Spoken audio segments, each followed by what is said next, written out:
먼저 로브루치에 대한 이야기를 보면 말이죠. 로브루치는 어쩌면 검은 수염보다도 더 루피의 아치에너미에 잘 어울리는 남자였다고 생각합니다. 검은 수염은 스토리가 아직 나오지 않았기에 파이 취향이 맞지 않거나 음료 취향이 맞지 않거나 능력에 상반되는 색과 사상 같은 정도만으로 아치에너미가 될 것이란 걸 알 수 있었죠. 하지만 아직 각을 잡고 싸운 적은 없기에 정말 지독하다 라는 느낌을 받은 적은 없는데요. 정말 지독한 악연이다라는 이미지를 주었던 캐릭터는 오히려 로브루치였습니다. 드레스로자부터 필름골드, 스탬피드, 레벨리, 에그헤드까지 등장하며 루피네가 에그헤드를 탈출하기 직전까지도 이들에 섞여들어서 정보를 밖으로 빼돌렸기에 あの女は地の果てまでも追って俺が消し去る。 이 대사가 그냥 던진 말은 아니었구나 싶기도 했는데요. 그렇기에 불안한 건 바로 로빈이지 않을까 생각합니다. 옛날에야 단순한 모험 이야기였지만 원피스는 주간연재이자 결말을 향해 가고 있기에 서사가 있어야 하고 이 섬에서 일어난 사건은 다음 섬에서 일어날 사건에 반드시 영향을 주어야만 합니다. 즉 에그헤드의 오하라 병력과 애니에스로 비병력의 몇 배가 모여있으며 키자루와 세턴까지 와있고 검은 수염의 적단까지 어딘가에 정박해 호시탐탐 어떤 기회만 노리고 있는 지금 에그헤드가 단순히 베가펑크를 데려가는 의미의 에피소드였으면 좋겠지만 분명히 오다는 무언가를 잃게 할 것이라는 생각이 듭니다. 탈출 에피소드인 임펠다운에서 봉코레를 잃고 홀케이크 아일랜드에서 페드로를 잃었듯이 말이죠.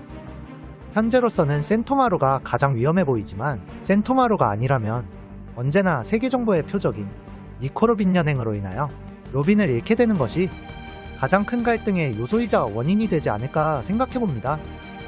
로브루치가 있기에 그 불안이 더 큰 것이기도 하지만 사실 이것은 로브루치의 옛모습만 봤을 때입니다.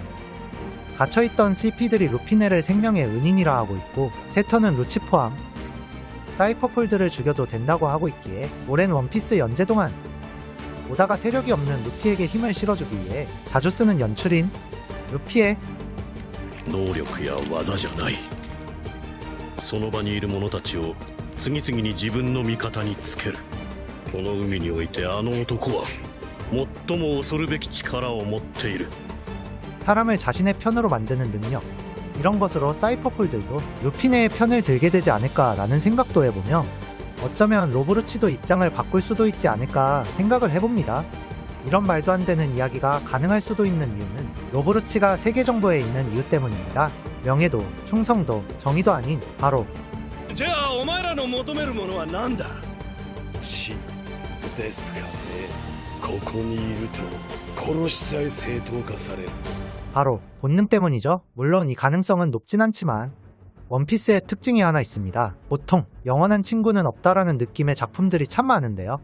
원피스는 영원한 적은 없다 라는 느낌이 더 많은 작품입니다. 루치가 당연히 적이겠지만서도 이번 화에서 루치가 한 혼잣말이 그냥 밀고였을지 다른 의미였을지 궁금한 부분이었기에 다뤄봤고 최근에 오다가 엘바프를 생략한다고 했다라는 가짜 정보들이나 오다가 5년 안에 원피스를 끝낼 것이다라는 인터뷰 때문에 정말 엘바프를 생략할 수도 있겠다라는 생각이 들었었지만 다음 섬이 엘바프라는 것으로 보아 엘바프를 생략한다는 정보는 모두 가짜였고 2년 안에 원피스가 끝나는 것도 힘든 것 같습니다. 그런 의미에서 엘바프의 원피스 세계관에서의 중요성을 보면 말이죠. 오다가 원피스를 그리기 시작한 계기가 바로 바이킹의 만화 꼬마 바이킹 비키입니다. 엘바프는 바이킹 그 자체라고 할 수 있을 정도로 외관이나 바이킹의 신화인 북유럽 신화의 네이밍들을 그대로 가져다 썼기에 해적 만화를 다루는 작가의 입장에서라면 절대 버릴 수가 없는 요소입니다.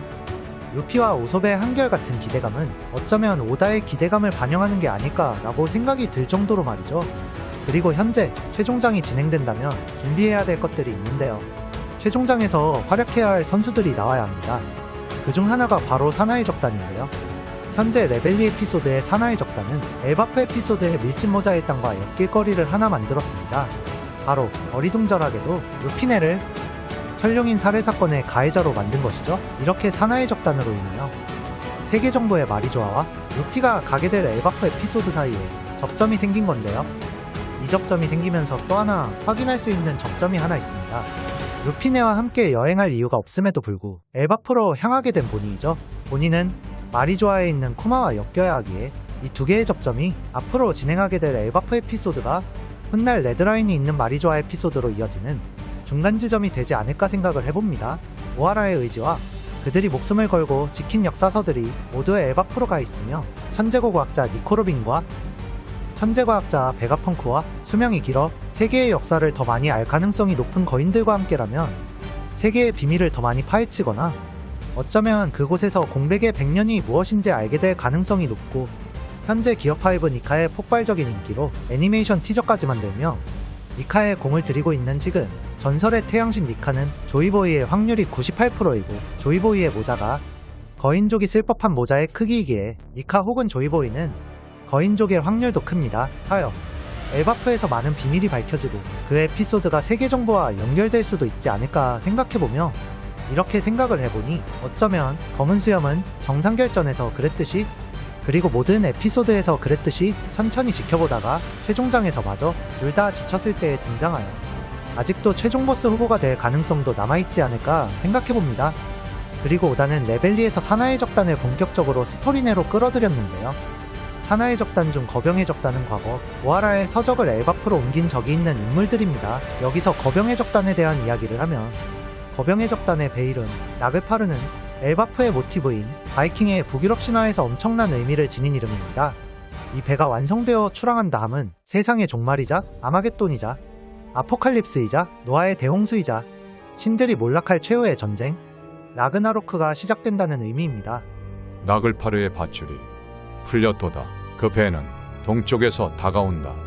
원피스 세계관에서 신은 천룡인과 이물을 뜻하며 현재 원피스 세계관에서 자유를 의미하는 태양은 동쪽에서 떠오르고 현재 디는던 태양이 떠오르는 여명을 뜻하게 될 확률이 높으므로 신들을 몰락하게 할 배 나글파르가 태양이 떠오르는 동쪽에서 다가온다는 의미도 일맥상통하기에 엘바프는 아주 높은 확률로 어떠한 공백의 역사에 대하여 알게 되고 그에 대항할 집결지가 되지 않을까 생각을 해봅니다.